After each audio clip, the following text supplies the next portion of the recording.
Hello everyone, Barb here from barbaderholt.closetomyheart.com. Today we are going to work on a teepee card. I have a bunch of pieces here ready for assembly and I think we'll get right after it.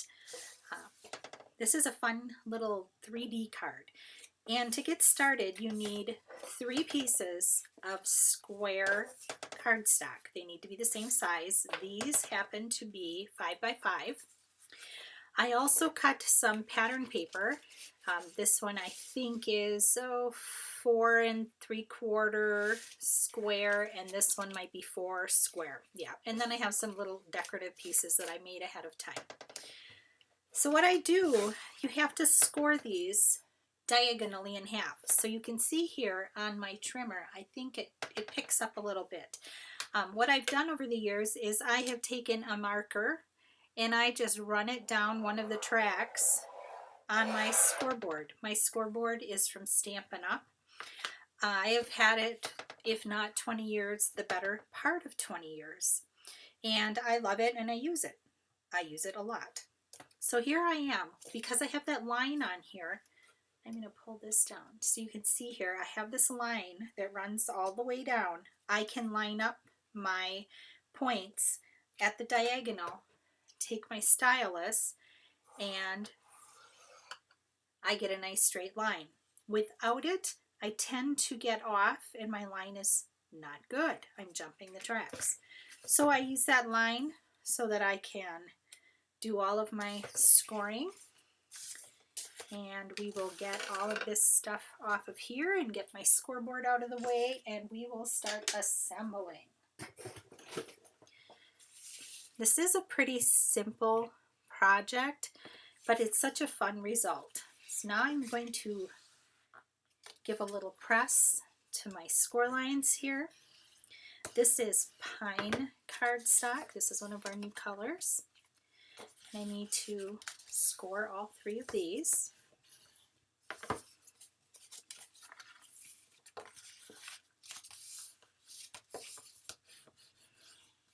And then here's what I do. I take one of them and I'm going to lay it down.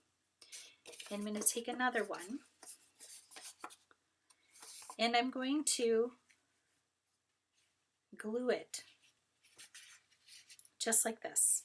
So you're running your diagonal along the edge here. You want to butt it up to your score line, but don't go over the score line. Keep it backed off just a little bit. And I am going to use my finger to mark the edge of where that cardstock will be so I don't put glue beneath there.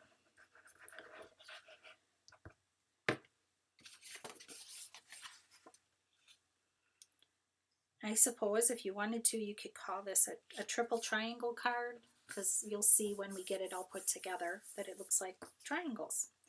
Then I can use this as my guide, and I'm using glue. Again, you can use tape runner, whatever you like, score tape, whatever works for you.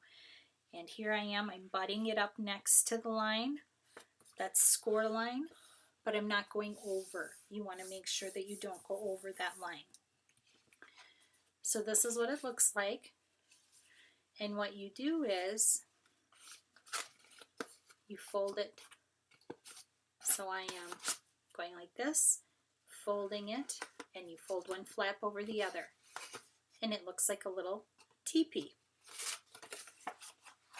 The next thing I need to do is work on my background papers. Now for this I need my little trimmer.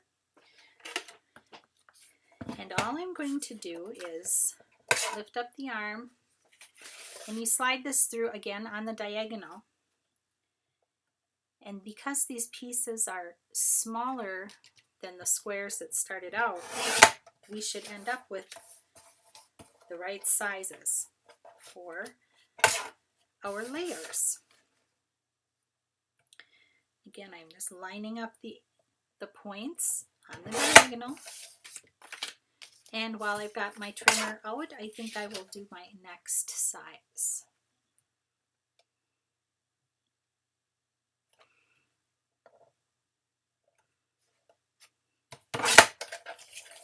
There's that one.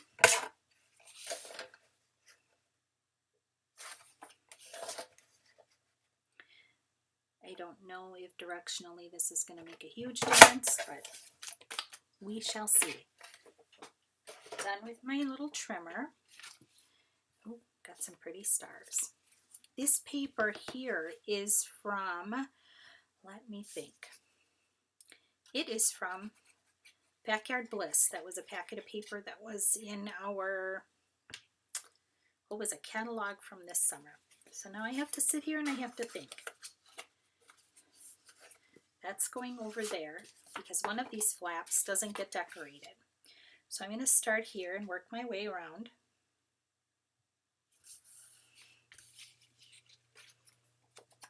And I'm just doing a little glue. And there should be just a little bit of a reveal. And there is one left over.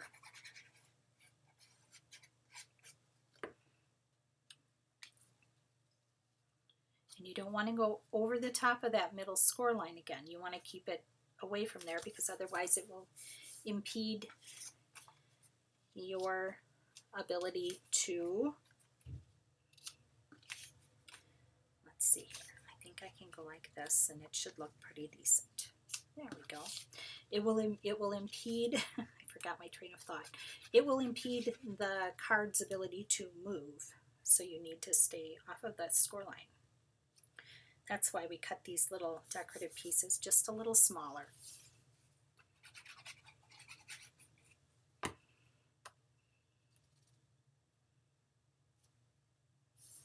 You can do this with any size square paper. This particular size, this card is going to be hand delivered. If you do a 4x4 size, it will fit in a 5x7 envelope. This one I think would be a little tall. So this is a birthday card. So I need to decide how I'm going to decorate, and I think I'm going to do something like this. But what I have to do is I have it sort of figured out. Then I'm going to close it, and then I can see how it will look. A little bit of glue on there. And I'm just eyeball lining it up.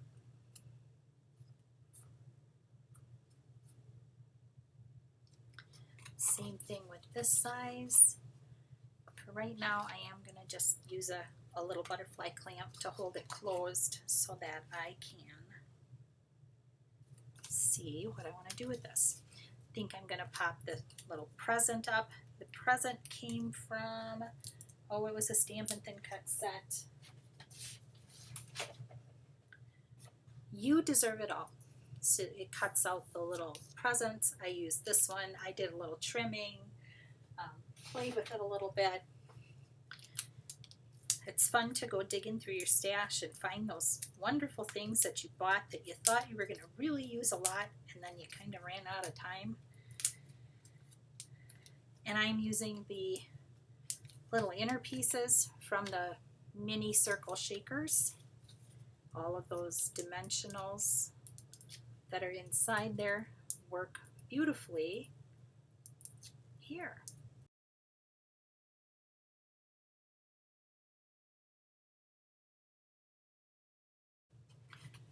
Here we go.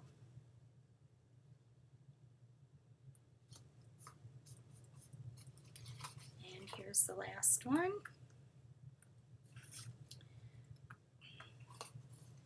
I think I'm going to do something with this.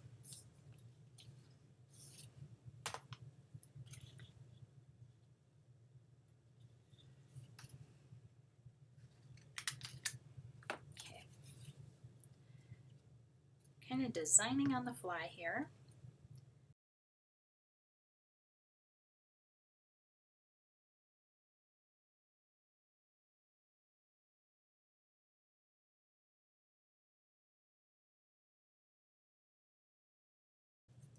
Now that little happy birthday, this little guy here, this happy birthday was from, oh my goodness, one of the first years that Close to My Heart had dies. And it is the perfect little size. So go digging through your stash, look for those gems, get them out and use them.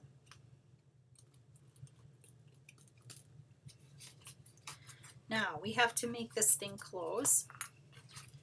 And what I have a piece of the magnetic sheet that I buy sometimes to use to put my dies on. And I'm just using a punch, Stampin' Up punch.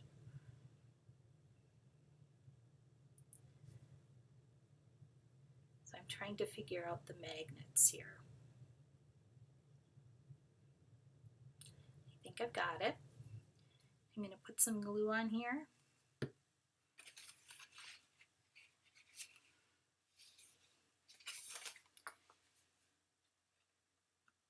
that down there.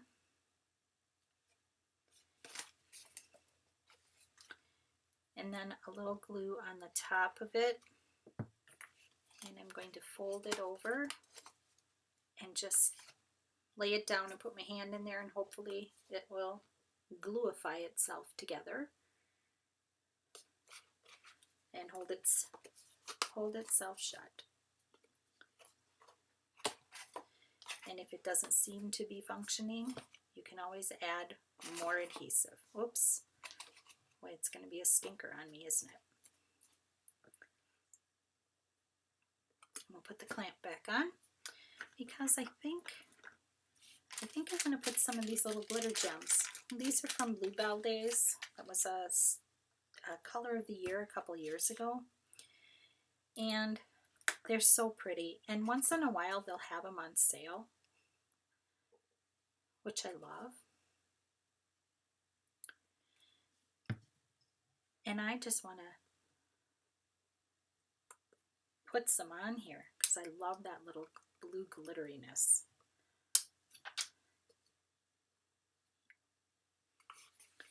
And here we go.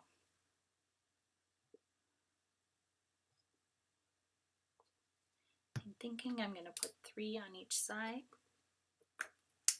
They do have some sticky on them, but I do a little glue for security's sake. I just am happy to have the glue there for sure. They stay stuck to my project. I live where the temperature fluctuates greatly, and sometimes you just have to use more adhesive. There we go. Get that out of the way. So here we go. It's a teepeecard. Little happy birthday teepeecard. And you can open it up and you can write your message on the inside, all through the inside if you want. I will probably add another magnet to it.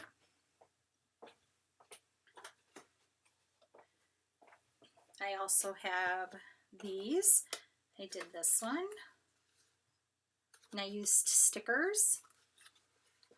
I did the same with this guy. Oops. Using stickers.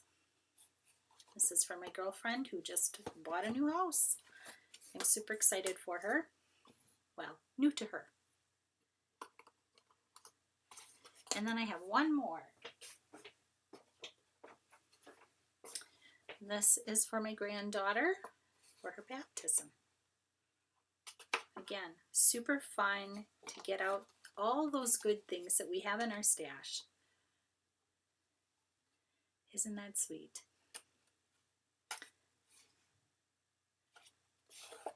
That's it. That's my version of the teepeecard. Super easy. I hope you'll give this a try. Thank you so much for stopping by. Have a blessed crafty day, and I will see you next time.